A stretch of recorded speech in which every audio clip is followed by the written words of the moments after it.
Ahwa civil hospital हम पहुंच गए।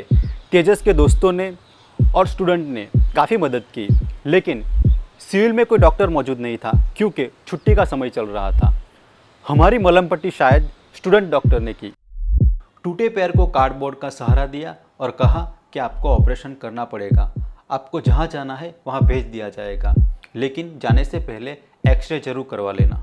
इन सब के बीच तेजस क्या कर रहा है कुछ पता नहीं था। तो एक्सरे निकलवाने की बात आई क्योंकि डॉक्टर ने कहा था। तो 2 कंपाउंडर आए और कहा कि आपको पैर को सीधा करना पड़ेगा क्योंकि एक्सरे निकालना है। जो कूल्हे से पूरा खिसक गया था, वी शेप बन गया था। तो वो मेरा पैर सीधा नहीं हो पा रहा था। मेरा दाहिना पैर वी शेप वाला हो गया था, पूरा कूल्हे से निकल गया था और जकड़ गया था। कंपाउंडर बोले कि आपको सीधा करना ही पड़ेगा। मैं बोला कि भाई नहीं हो पा रहा है। तो बोले कि सीधा करना ही पड़ेगा। तो एक कंपाउंडर ने मेरे हाथ पकड़े और एक कंपाउंडर ने पैर खींचना शुरू किया। इतना दर्द हो रहा था, उन्होंने 1-2 मिनट कोशिश की, फिर उन्होंने भी हार मान ली। भाई साहब, इतना दर्द हो रहा था कि बात मत पूछो। वो बोले दुख है तो खरुच। फिर उन्होंने 1 मिनट हर तरह से मेरे पैर को खींचा, फिर उन्होंने हार मान ली और मुझे छोड़ दिया। फिर एक्सरे करवाने गए। रास्ते में 2 कंपाउंडर में से एक कंपाउंडर गायब हो गया।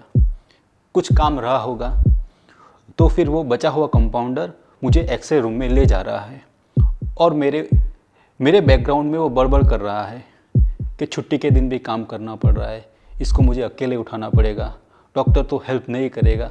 वो मैं सब अपने बैकग्राउंड में सुन रहा हूँ। जैसे ही हम एक्सरे रूम में पहुँचे, डॉक्टर ने कंपाउंडर से कहा अला एकलो आयो तू, और फिर मुझे देखा और कहा कि आपको साथ देना पड़ेगा।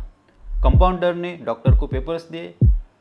फिर डॉक्टर ने कहा अला आने का लिया वो तू, आनो थोड़ो वारो तो। मैं सोच रहा हूँ कि अब जब आ गया हूँ तो भाई एक्सरे कर दे, चल अब उसको ऊपर बिठा दे। चढ़ते वक्त पता चला कि दाहिने हाथ में भी दर्द कर रहा है। फिर डॉक्टर बोले कि पैर को सीधा करो। वापस वही भेजा हमारी। मैं बोला नहीं हो पा रहा है। डॉक्टर बोला एक्सरे निकालने के लिए आपको पैर को सीधा करना ही पड़ेगा। मैं बोला नहीं हो पा रहा है। तो डॉक्टर ने कहा पेशेंट नॉट कोऑपरेटिव, लिख दूँ? मैंने बोला आपकी मर्जी। फिर उन्होंने कहा कि एक पैर का निकाल देता हूँ। मैं बोला ओके। शायद एक पैर का एक्सरे निकाला और मुझे एक्सरे रूम में से बाहर ले गए और एक कोने में अंधेरे में छोड़ दिया। मच्छर इतने काट रहे थे कि मैं खुजा भी नहीं पा रहा था क्योंकि दर्द इतना हो रहा था। तो फिर मैंने एक नर्स को आवाज़ दी और कहा कि नर्स बहुत दर्द हो रहा है। उन्होंने पेन किलर का इंजेक्शन दिया और मुझे छोड़ दिया। तकरीबन रात के 7:30 बजे थे और मैंने मम्मी को कॉल किया। मम्मी को बोला कि मैं आज रात दोस्त के घर ही रुकूंगा। उनको इतनी रात को इतनी दूर बुलाने का कोई मतलब नहीं था। फिर मैंने वापस नर्स को बुलाया और नर्स को बोला कि नर्स मच्छर बहुत काट रहे। नर्स बोली मच्छर तो हमने भी कड़े छे, शू करिए। वैसे उसकी बात भी सही थी। फिर मैंने अपने दोस्तों को कॉल किया, मेरी भाभी को कॉल किया और उनको कहा कि मुझे सूरत सिविल हॉस्पिटल में दाखिल करवा दो। तो उन्होंने कहा कि कोविड का माहौल चल रहा है, सूरत सिविल हॉस्पिटल में बेड मिलना मुश्किल है। तो वो बोले नवसारी दाखिल हो जाओ, हम सब यहाँ हैं, हम सब संभाल लेंगे। यहाँ मेरी एक अस्पताल में पहचान भी है, तो आप यहाँ आ जाइए। मैं बोला ओके।